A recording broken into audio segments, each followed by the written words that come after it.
is what's 83? Yeah, so 83 is, as we've widely spread, 83 is a multiplayer, large-scale shooter using accessible realism and a altered history setting to provide a fun and exciting Milsim-esque experience for our players. Accessible realism is a big pillar with you guys, yeah? Indeed. So accessible realism is something that we've stuck with, or something certainly I have been using throughout the games I've designed over the last 15 years. And essentially it means that we try to make the experience as realistic as we can up until the point that it stops being fun. And then we wind it back a notch. And that's the accessible part of accessible realism. So we want people to feel like they're having an enjoyable time in a realistic game, but we also want it to be something that anybody can pick up and get used to after a few matches, and broaden that player base and really pull in as many people as possible as something that they might not otherwise be willing to give a try to. For 83, that's gone in a slightly different direction, I feel, in that, it's heading for the Cold War. And I did actually ask a few questions about, so why the Cold War? What's so special about, that period of time? Why not World War II? Why not the latest sort of most modern kind of warfare with all the, bells and whistles that you can attach to your weapons and all that? Yeah, why not World War II? Well, we've done it over and over and over again. And there's only so many ideas you can have there. And so people sort of say, well, why not modern times? You can do all of this stuff, but that's also a niche that's been very well filled. And it's a lot harder to do the accessible realism level when you do go fully modern, when everybody's got scopes, everybody's got red dot sights, everybody's got all these attachments. It becomes very difficult to balance. It becomes a lot less about the intensity of combat and more about dying before you know what's hit you. So something we did learn through the development of Rising Storm 2 was that you've got they're weapons that have recognizable modern tendencies, but without all of the extra stuff that goes with them. So they still act a little bit more like those older pieces of kit.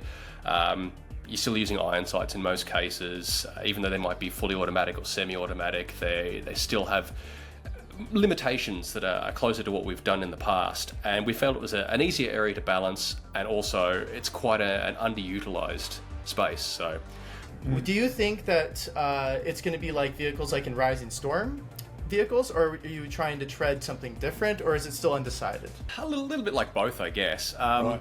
Rising Storm 2, they weren't the same sort of vehicles. Obviously, Rising Storm had no vehicles. Yeah, exactly. I was going to say. Red Orchestra had its tanks and its cars. Yeah. And Rising Storm 2 went with helicopters. But when I was designing the helicopters, at the time there was a lot of pressure to make them more casual, make them simpler.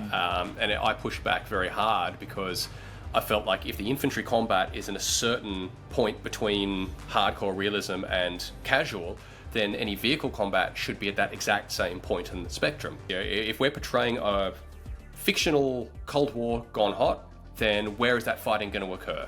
It's going to occur somewhere between the USSR and Western Europe. A lot of that's going to center through places like Germany, but does anybody want to play a game where every single level is in the German countryside? Probably not. Probably not. So that's why we opened that up a little. That's why a lot of things have been shown in marketing materials that people clearly can see, hey, that's Ukraine, or hey, that's XYZ. So some of these locations do exist and would likely continue through, but some of them maybe they'll get changed. So the question is like, you guys are doing all these historical locations, right? But how do you reel it in to where you're not losing sight of the fun of the game? Because people hate walking simulators. We all accept that. Yeah, right? well, that's exactly it. I mean, one of the main, you get your big sprawling games. You get your Armour 3, you get your Hell Let Loose, you get your Squad and stuff like that. And those games are good at what they do. Unfortunately for players such as myself, what they do is I spawn, somebody's just jumped into a truck and driven off without me, and I've got a 4 or 5 minute hike ahead of me, the end result of which is I get shot in the head by the time I get to the battlefield and have to spawn again.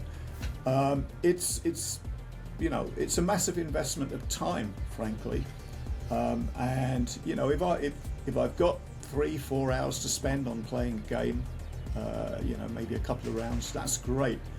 if I want to get into the action a bit quicker, if I want to get all that good stuff, use all the realistic weapons and the commander functions, squad leader functions, and all this fun stuff, then we sort of feel that it's better to get players into that a lot quicker, to have a round decided in, say, about 30 minutes. I think for us that's going to be the sweet spot there, is let's have rounds that last around 30 minutes. Let's say it's going to take no more than about 30 seconds to get into the battle, which gives you a little bit of a challenge, because if you've got vehicles and helicopters and stuff like that, you can go a hell of a long way in 30 seconds, or in the 30 minutes you can cover a lot of ground. So the design principles, I guess, for 83 are going to be that you have your infantry fighting over a set of objectives, kind of map center, but there are an awful lot of flanking opportunities. But I think the other thing as well, in order to prevent it from just being a grind, where you've got, say, a straight line of caps and you've just got to grind backwards and forwards along that line, is that there are plenty of flanking opportunities. One of the main sort of design principles is, it's about getting from end to end. How you get there doesn't matter so much, so long as you're able to, if you like, draw a straight line from your base to the enemy base.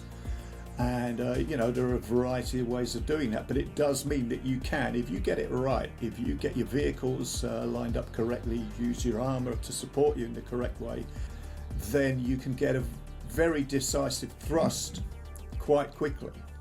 And so it's a lot more tactical there, and I think that's one of the things that people liked about Rising Storm, liked about Rising Storm 2, is this interplay between the vehicles and also the command structure, your commanders and your squad leaders. A team that has a commander who knows what they're doing and that has squad leaders that are able to cooperate with the commander and keep their own guys in line is going to win. We've got a game on which a lot of the work has already been done. We put together the company, we started talking to lots of publishers about 83. I'd say that things are beginning to look up there, and it's just a matter of basically keeping the flame alive. And so, despite the fact that we've essentially got zero budget at the moment, a lot of people were saying, do you know what, I want to volunteer, I want to help out here.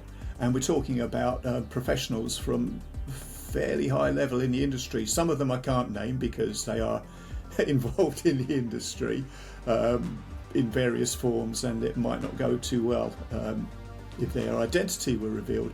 But basically, we've got people pitching in now, and we've got things happening. And I just want to give a shout out to the testers here. We've got a large team of testers. We've got hundreds of volunteer testers who are helping us with this, and who will be very soon getting their hands on some Unreal Engine 5 goodness. And so we've got that, and we're able to engage with publishers, with investors, etc. as well, and say, look, here's the gameplay, here's how we're going to be different, here's how we're going to occupy our space in the sort of milsim to Twitch shooter kind of spectrum. Here's how we're going to find that sweet spot where you get the realism you want, but you also get the fun that you want as well. So we're moving up to that stage right now, and that has, I have to say, that has mostly been down to our volunteers.